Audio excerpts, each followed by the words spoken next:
Hi friends, this is Mitzi Gardner, your Tennessee Realtor. This is part 2 of Why is My House Not Selling?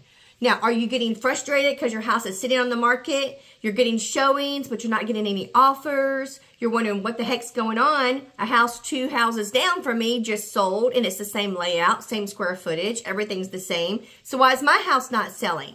If you're wondering if it's your agent, if it's, the price, if it's the market, is it the interest rates? What is it? Well, I can tell you it's not interest rates. It's not the market. If it's your agent, I don't know about that. But I can tell you this, that we are still selling houses so fast in Middle Tennessee. We're still doing multiple offers, and we're still selling above market price. I am getting my buyers all their closing paid. I am getting flooring allowances. I am getting closing fees paid. I am getting all kinds of just benefits for my buyers right now because sellers are ready to sell. What is happening is this. This is just a side note to what I'm going to talk about why your house is not selling. But just a little FYI, there is still a great shortage of houses here in Middle Tennessee. Now, I haven't checked the rest of the markets, but I do know in Middle Tennessee, we have about 99 people per day moving to Middle Tennessee. We have great taxes, we have great schools, we have great communities, we have a great governor. We have a lot of things going for Middle Tennessee owners, homeowners, and people that live here.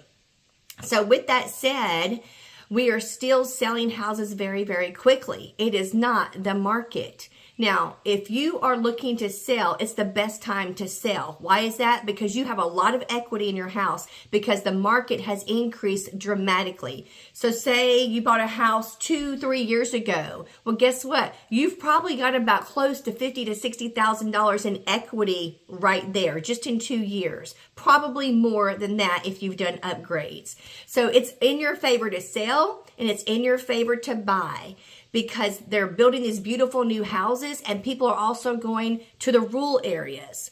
And we're going to talk about rural development and how that can save you a lot of money on taxes and other things like that. But I just want to put that information in there. But let's go ahead and get to the problem of why is my house not selling? Let's address those issues really quickly. And then we'll talk some more, maybe in the next video, about the other possibilities that we can consider when selling or buying and how to get the most money. Because I believe that if I had to pick a logo or a slogan, I should say, I would say that my slogan is you want to sell high and buy low, right? So you want to sell high and buy low. And in between there is where we negotiate and get you the most money for your home and get that equity out of that home. All right, we stopped on pets last time. So let's talk about pets. When you are getting ready to list your home, make sure that your pets, that their area is all cleaned up, that you don't have stinky cat litter in the washroom, in the bathroom, because those areas right there is where the wives are going to be looking, especially if they have young children. They're going to be really attuned to those smells. So you want to make sure that, my nose is itching, it's allergy season here in Tennessee. But it's beautiful because spring is around the corner. So I'll deal with the little itchy nose. It's fine. But if you have a cat, if you have a dog, if you have a hamster, whatever your pet is, make sure that that area is clean and it smells good. I cannot tell you how many times my buyers love the house, love it, love the location, love the house, but they go into the master bath or the laundry room and there's a huge litter box in there full of poo.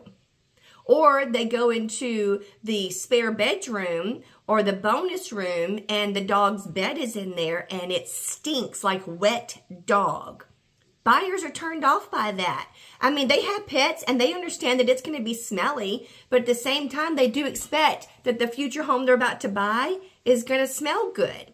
So let's take care of those areas. Those are easy peasy, doesn't cost you anything to do that. It's just a little elbow grease.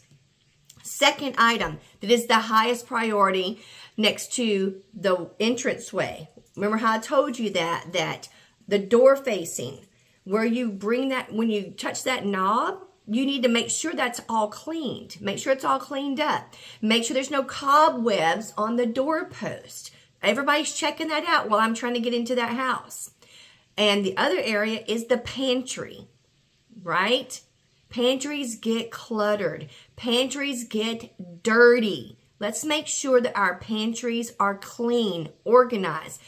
Make it look big. If you have all this stuff from Costco or Sam's and you're stacking it up and you're storing it up and the bottom of your pantry floor is covered, clean it up. Get rid of that stuff. Go store it under your bed. Nobody's going to go look under your bed. So take your canned goods, take your Costco, take whatever you need to, and let them see the floor of your pantry. Let them look at the shelves of your pantry. And put that other stuff under your bed because nobody's going to check there. Also, if you can, a big selling tip for you. I have sold more houses because of this one thing that said, nope, I want this house instead of that house. You know what it is? Putting wood shelves in your pantry. Putting wood shelves and wood hangers in your closets. Doing a closet upgrade and doing a pantry upgrade is huge when selling your home. Now, those expenses run probably, I would say, maybe the low end, $500, the high end, probably $3,000 to $4,000. But it makes a huge difference in selling your home. So my advice to you would be your pantry. Organize it, clean out the bottom of the floor, let them see those hardwood floors or let them see the tile floor. Make sure it smells good. Make sure there's no busted bags of rice or beans. Make sure that all your ketchups and all that kind of stuff are sealed and clean. Also with your refrigerator, same thing applies. If the refrigerator is staying or even if it's not staying, they're going to check it. All right, they're going to look. Make sure that your shelves are clean, that it smells good. There's no rotten food in there. Let's move on to the closet, like I just mentioned. When you're going to sell your home, get all the clothes that you're not wearing in the next 2 to 3 months. Get them all out. Okay, less is more. Get all your clothes out of the closet that you're not going to wear in the next 3 months. Go put them under your bed. They have these bags that you can get, and they're like these long zipper rectangular bags. And I shove all of my winter clothes in there, zip them all up, and put them upstairs in the bonus room or under my bed. And nobody knows the difference. But you want your closet to look big, and you want it to look clean. These are areas that are always overlooked because people don't see them as soon as they walk into your house. But guess what? They're going to inspect the closets. They're going to inspect the pantry and the refrigerator.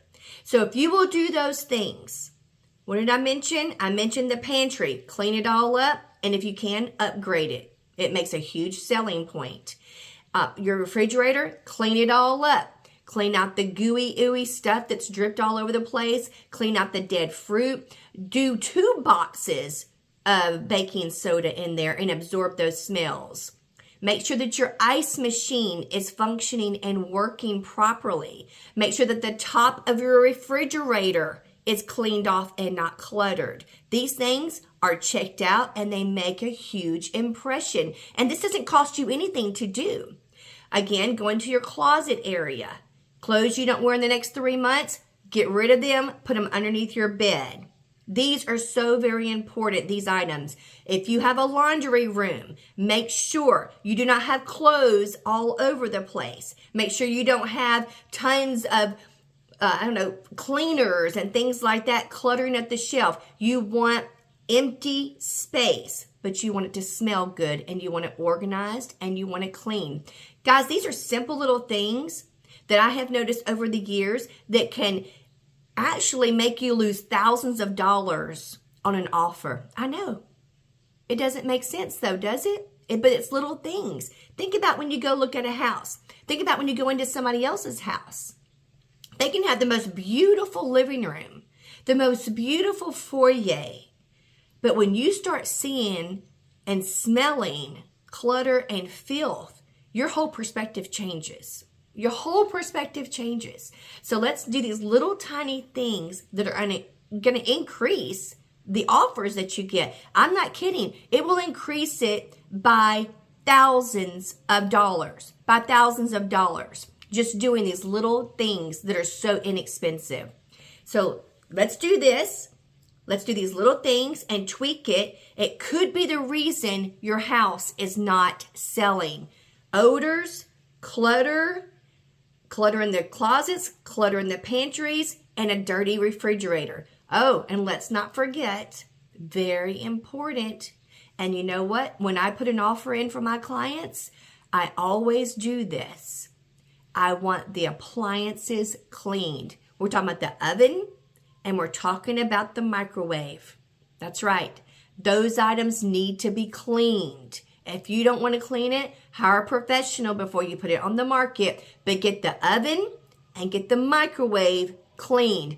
The first thing my buyers do when they walk into a house, into the kitchen, you guessed it, they will open the oven and they will open the microwave. And if it's filthy, I can just tell you, we leave there with a very bad taste of that home, no matter if the price is right or the location is right. Or they will still make an offer, but they're going to make it thousands of dollars less, only because the appliances were not cleaned. These are very simple items to take care of. Very, very simple items to take care of. Let me tell you a quick story. So probably about, 10 to 12 years ago, I was selling a house to this sweet lady, just precious, precious lady. And she loved the house. She loved the location. All the things were great that she wanted in this home. So we get to the walkthrough and we're giving them, actually, let me go back a little bit. Before we get to the walkthrough, the final walkthrough, we allowed them to have a temporary occupancy, which means after closing, they can stay there a few days and move out and get all their stuff out. So now they're gone and we're walking through and she's leaving all the appliances, the seller is.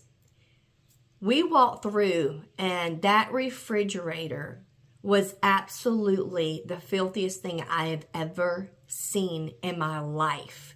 Filthy. Not only that, in the garage, it was full of the garbage they cleaned out of their house. I was so sad for my buyer. So sad for my buyer. And looking at the sellers, you would never know that. You would never guess it in 1,000 years that these would be the kind of people that would leave so much filth in that house.